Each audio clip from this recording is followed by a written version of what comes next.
Brianna Mott, Here. Kelly Myers, Here. and James Belt is absent. Mr. Tobin has resigned. That concludes roll call.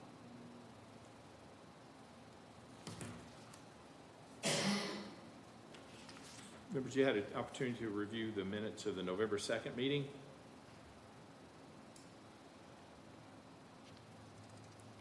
Any comments on the minutes, changes? Do we have a motion to approve the minutes? Second.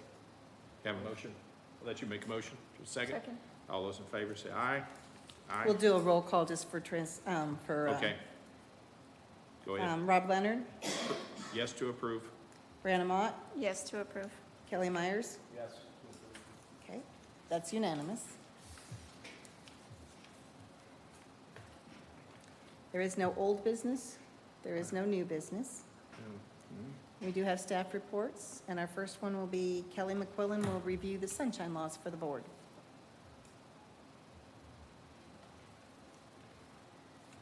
Good afternoon, everybody. It's nice to meet you, Kelly. Brianna, I haven't met you in person yet. My name is Kelly McQuillan. I'm the city clerk. And I've been asked just to briefly go over the sunshine law. I'm not going to go over this whole sheet. I passed it out for you. These are just the basics. The thing that I wanted to go over, since technology is really moving ahead these days, is if you're on social media and there's a post, say it's about official business concerning any board, let's just say it's about animal control.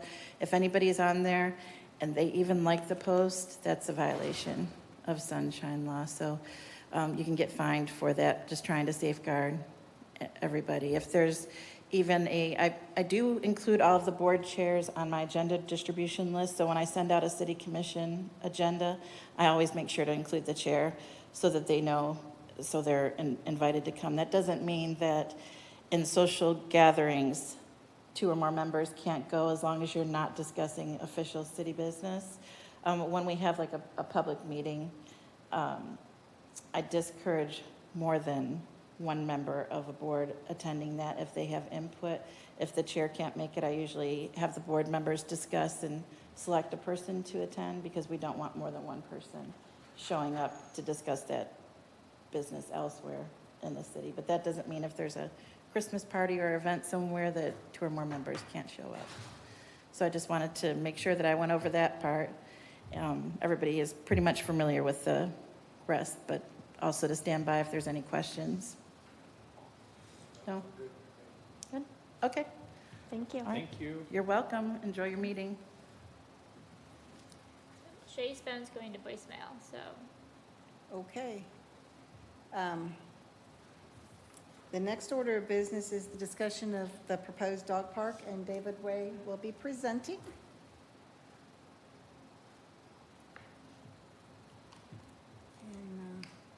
And do I need to make that smaller so they can see all You of actually it? just want to go to the map? The next one? The next one after one? that, yeah, that one This right map there. here. Let me make that just a little bit smaller. Do you want to go one more? Is that small enough you can see everything you want to see and still big enough to see? Yep, that's perfect. Okay. Good afternoon. What we have before you today, and I have hard copies, if you all would like a hard copy of this as well. A little background. So we had a dog park initially at Turnbull Street Park, and that one, unfortunately, we closed it due to complaints from the neighborhood that was there. So one of the options was actually bringing it to the sport complex. This is right next to the garden club. That's the pond that the sport complex uses to water all their grounds. And that area that we're planning on putting the dog park is an area that essentially isn't used for sport complex related. There's too many trees and things of that nature, so you're not putting a field there or anything like that. And the one big tree right on the left side, This, nope, a little bit further to the left. this one? Yep, that one right there. Everything on the other side of that is basically where all the overflow parking is for like high school football games or major events at the stadium. So we're not impeding with any parking issues there. And then there's 2 yellow circles that you see on that map. And that's one of the bonuses of bringing it here is those are light poles. So this park will be lit until 9 p.m. every night.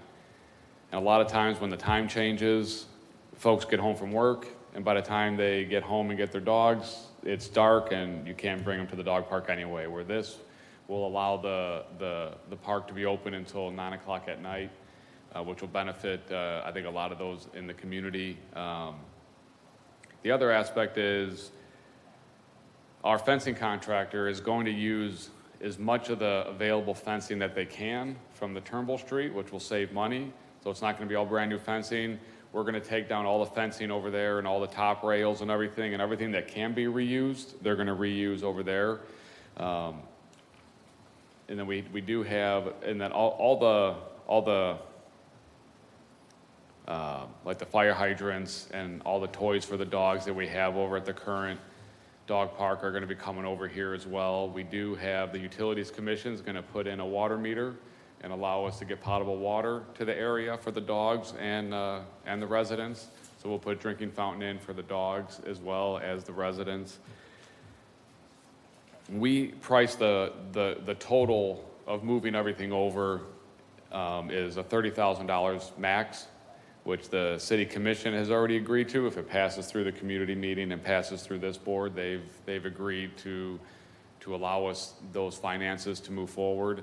And we're realistically going to be under that because some of that's going to be shaved down. We just don't know from our fencing contractor yet how much they'll be able to use. So until we actually get into the process, that's when we'll know how much money we can save. We do have blessing from the Garden Club to use their parking lot on a consistent basis. And at the community meeting last night, everyone overall, I think, was in favor of it, and Dr. Leonard was there. So I think one of the biggest questions was during major events at the Garden Club or when the sport complex has bigger tournaments and that lot is full, what would we do for parking? And if that were to happen, then we will end up opening up the parking lot to the football stadium. And everyone can park that wants to use a dog park in the football stadium lot, and which essentially is right in the grass just to the left of that one tree that I showed earlier. So they can get right up close to the dog park as well.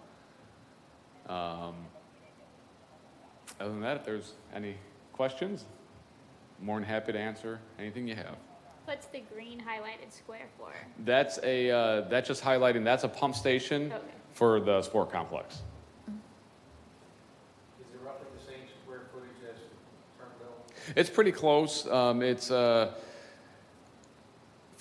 the most part, it's almost identical. It's a little bit smaller. The Board of Realtors initially promoted and to some extent sponsored the one on Turnbull. What was their involvement, and is that going to carry forward to this? That's going to carry forward over to this one. They essentially helped raise a lot of the funds to get that one built. So now, unfortunately, with the fencing and all that, they helped raise a lot of the funds to put that fencing up. So that's where it's imperative for us that we can save as much money as we can by using as much of that fencing as possible. So their sponsorship or involvement, does that go forward in any kind of maintenance agreement, or No. they continually contribute to the operation of the park? No, that'll be on the city's Parks Department. Okay, so their involvement is pretty much done. I mean, Correct. they're not- Okay. All right. Do you have any idea what the cost to operate this for a year once you're up and running? Realistically, it's just the common mowing, edging, and weed eating. There will be a few extra rounds of fertilizer to put down for protection, for those that don't pick up after their dogs and things of that nature. But overall, it's a nominal expense for the city when compared to all the parks that we're already maintaining. To add this one in, it's not a huge area, so it's a nominal expense overall. Is this the only, do we have a dog park today? Over at Page and Glencoe, there's a dog park. What's the usage on that? That one gets used quite a bit. Okay. And that one's broken down similar. It has a side for large dogs and then a side for small dogs. At that meeting last night, I was pleasantly surprised, not just at the turnout, but those people's concern and involvement. They're very pro-dog, and they had several different groups, but they go to these parks. It's almost a social event for them every day. Yeah. They're out there. So Yeah. we have the Doris Leeper Park, which is quite a distance away. Not everybody can drive out there. Not everybody knows where that is. Right. So everything that was wrong on Turnbull Street and everything that was terribly wrong with the proposed park on Canal and Myrtle, they got it right this time. Yeah. And, I mean, the location, the issue of the parking is just a little bump in the road. How often that's gonna come up, I don't know, but I do know the last 2 Saturdays when I became aware of this and started checking out the parking there on Saturday mornings especially, there was no parking left at the Garden Club, but there could have been parking easily arranged for in the field north of this area that he's talking about. So all the things that were a problem, I think Mr. Haverly and his group put most of this together, as I understand. He's park supervisor. They got it right this time. Yeah. And as a veterinarian and as a, an animal advocate, if you will, I don't see a downside to this. I have not visited a lot of other dog parks to see if there's any good ideas that could be incorporated into this, but there will be changes and there will be modifications as time goes on. They've already made some changes, at least on paper, from what we're looking at here, Right. for an area to wash the dog's feet off and a pad for them to clean up the dirt, and if they do get wet and muddy, that's going to be provided at the exit there. So Yes. overall, I was impressed, and it's just like the lights went off. When you look at this place, you go, gosh, why didn't we think of that spot before? Yeah. Everything, it's all upside. No neighbors, and the only neighbors that are there are, let's say, the Garden Club, and they're tickled to death about this. So Yeah. we don't have to worry about complaints showing up unexpectedly down the road, I don't think. No. And if you all wanted to actually go on the site, we do have it painted. We spray painted the lines of where all the fence lines are going to be. So you can actually see the width, the length, and how it'll be kind of laid out, actually walking in it and around it if you all chose to. Sure. And these gates, the ones the dogs go in and out, are gonna be designed like the one at the other dog park, right? Where you have like the one gate that goes into like the little middle area, and then you have the other Yep. gate that actually, okay. Yep. Um, And we're going to add those same gates on the other side for when we have to, that was gonna be my next. Yeah. for when we have to go in Yep, I the, was gonna say that next, okay. yeah. Yep.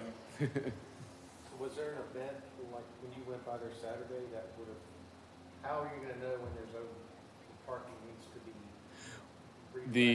The garden club will only close and lock their lots when they have their own events. So if they have a wedding there on a Saturday night, and they typically only lock them when the sport complex has a tournament on the same day. So if the sport complex has a baseball tournament, and it also depends on the size. There's a big difference in the amount of cars when, I think, a couple weeks ago, the sport complex, we hosted an event that had 87 baseball teams. Yeah. So that's going to be a lot of cars. And on those kind of weekends, the football stadium will be open to allow cars in that want to use the dog park. So this past Saturday, though, there was no event at the Garden Club that caused, the traffic was already full, how are you? That's coming from the tournaments. Okay, that was all baseball? Okay, so you would know that was happening and automatically open Yes. the other? Mm-hmm. Any other comments or discussion? So without the city attorney present, are we permitted to have any kind of a vote or not? I don't know. I would say we can do the vote, and if the attorney has an objection, we can just withdraw that from the minutes going forward. I just wonder if there's any way it should be a motion for approval or endorsement, or does it matter? One last question, sorry guys. Go ahead. No, that's what this is for, discussion time. Would there be, like any signs or indicators so people know to go around to the ball fields to park? 'Cause Yes. Okay, Yeah, so I spoke with the sport complex manager, and he's actually going to put up signs at the garden club entrance telling the tournaments to park elsewhere. that's going to be for dog parking and garden club parking only, but that's only going to go so far. I just didn't want it to be one of the things where people don't see parking, so they start parking on Turnbull Street, Turnbull Bay, and then blocking sidewalks and stuff, and it become an issue for us too, so. Right. That's why I wanted to make sure that there'd be something to say where they can go. Right, and we're gonna post signs there, and when we have it all done, we're gonna post it on our website with the 2 entrances. Okay.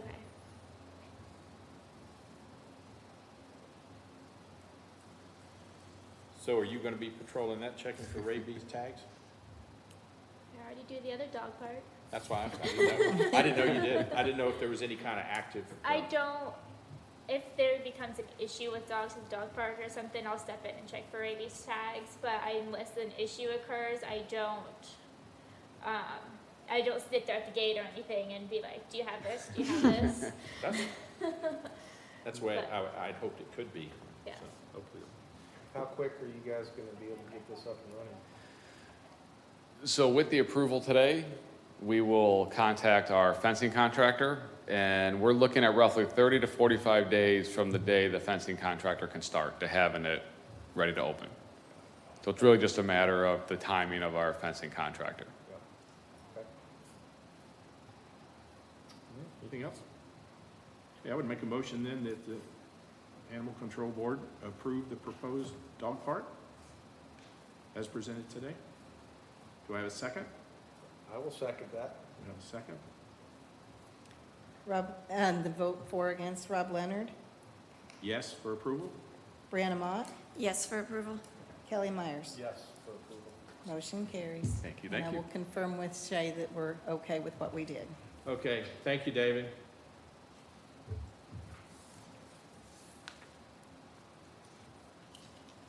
Okay. And we have board member comments, if Oh, I there are forgot- any. I forgot to ask Kelly about the thing on the absenteeism, but I think you covered that pretty well. So you guys meet quarterly, so you would need to call Kelly at least 24 hours in advance. If you're going to be absent, you may have 2 excused absence a year, A calendar year? calendar year. And you should have gotten an email from Kelly that gives you her contact information. If you don't have that, you can certainly reach out to me and I'll make sure that you have what you need. Officer Wilkes and all the changes in the new animal control ordinance that you worked so diligently on, I don't recall, and I scanned through it and didn't see it. Was it updated to include current policy for poultry inside the city limits? Yes, there's the urban chicken ordinance in there.